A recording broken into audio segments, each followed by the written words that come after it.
Hi, welcome to the channel. Now let's take a quick look at some of the things that are happening today.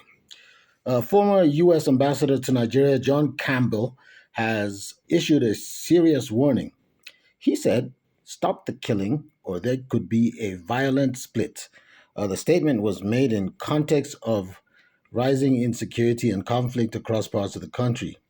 Campbell's message is clear. If the violence continues, the consequences could threaten national unity. He delivered this warning as an analyst and observer of Nigerians' challenges, drawing on his experience in the country. Now, this is not the official position of the United States government, and it's just caution, basically. And he was just highlighting the risks of the violence that is going on. What you could take away from this is simple. Addressing the conflict and insecurity is critical to maintaining peace and stability in Nigeria. Mr. Campbell merely stated the obvious. If the violence continues, it could result in the breakup of the country. It's actually reminiscent of what happened in Sudan, which resulted in the creation of South Sudan. The nation is very divided on how the current wave of insecurity should be handled. Some people are calling for amnesty for the terrorists, while others see it as support for the terrorists by these groups and individuals. While some people are saying these are terrorists and they should be dealt with an iron hand, other groups and other individuals are saying they are our brothers. And the AFCON drama continues as lawyers representing Senegal have given a press conference regarding the case, regarding, of course, the decision to strip Senegal of their AFCON title. The legal team has basically said that the case could reshape football and undermine refereeing finality. The head of Senegal's soccer governing body vowed on Thursday to mount a crusade, he calls it, against a decision by the Confederation of African Football (CAF) to strip the country's African Cup of Nations title. Lawyers warned that the case could reshape the world of football and undermine the principle that refereeing decisions are final. This decision cannot even be considered a true sporting justice ruling. It is so crude, so absurd, so irrational. Juan de Dios Crespo Perez, representing Senegal's ruling body, told a press conference this. It openly violates the laws of the game and the principle that referees' decisions are final.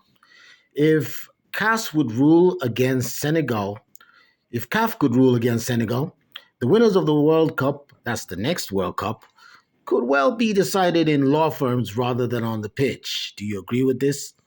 In the face of this administrative robbery, the FSF refuses flatly. We will fight a moral and legal crusade.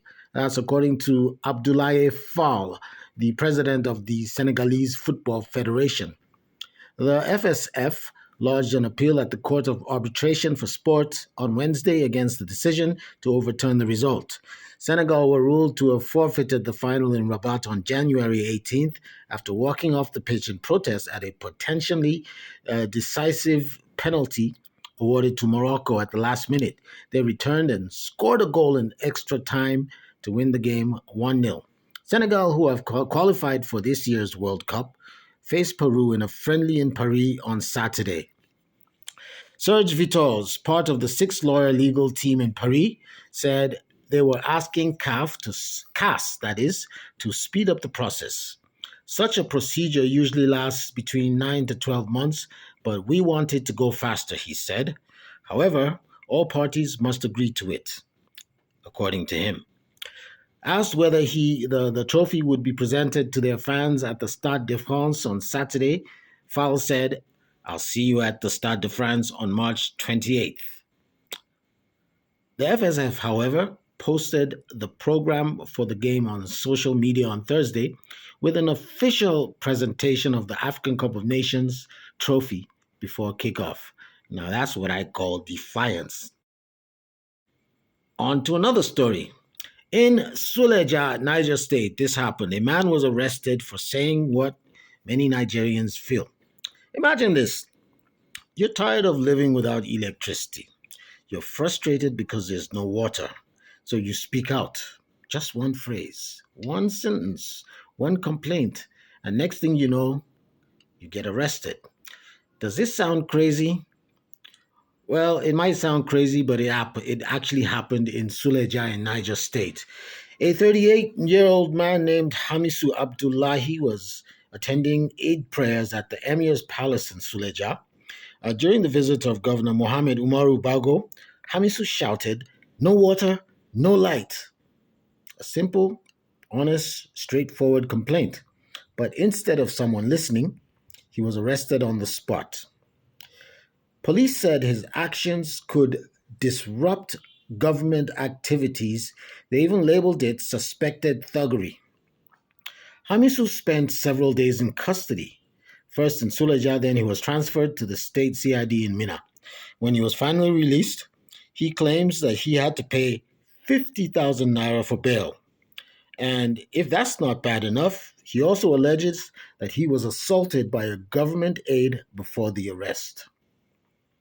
Now let's think about this. It's not just a rant, it's about basic needs: electricity, water. Every Nigerian has felt this frustration at some point. And yet, speaking out can land you in jail. It raises a question that we cannot ignore. In Nigeria today, is it now illegal to complain about your daily struggles? You know what? As a matter of fact, as I am recording this, I'm using solar power.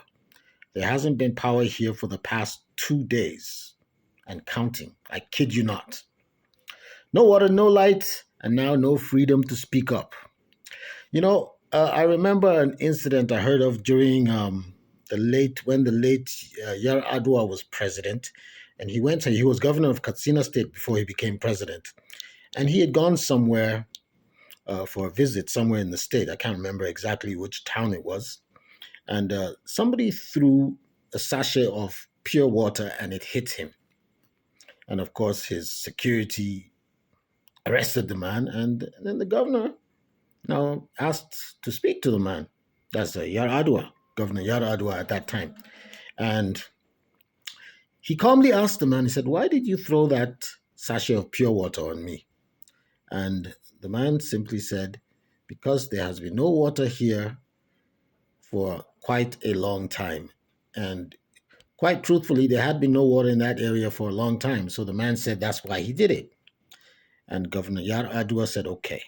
And he told the security detail to let the man go. And then he set aside time and he made sure that the water problem in that place was fixed. How many Nigerians don't miss the likes of Yar Adua? He wasn't perfect, but I must say he was a lot better than what we have today. I think Governor Bago should have been able to do that. I mean, if you're a public servant and you come across a heckler, you should be able to address him. I mean, what's he going to do to you? Just ask him, "Okay, why are you shouting?" First of all, tell him to calm down. Say, "Okay, calm down, talk to me. What's your problem?"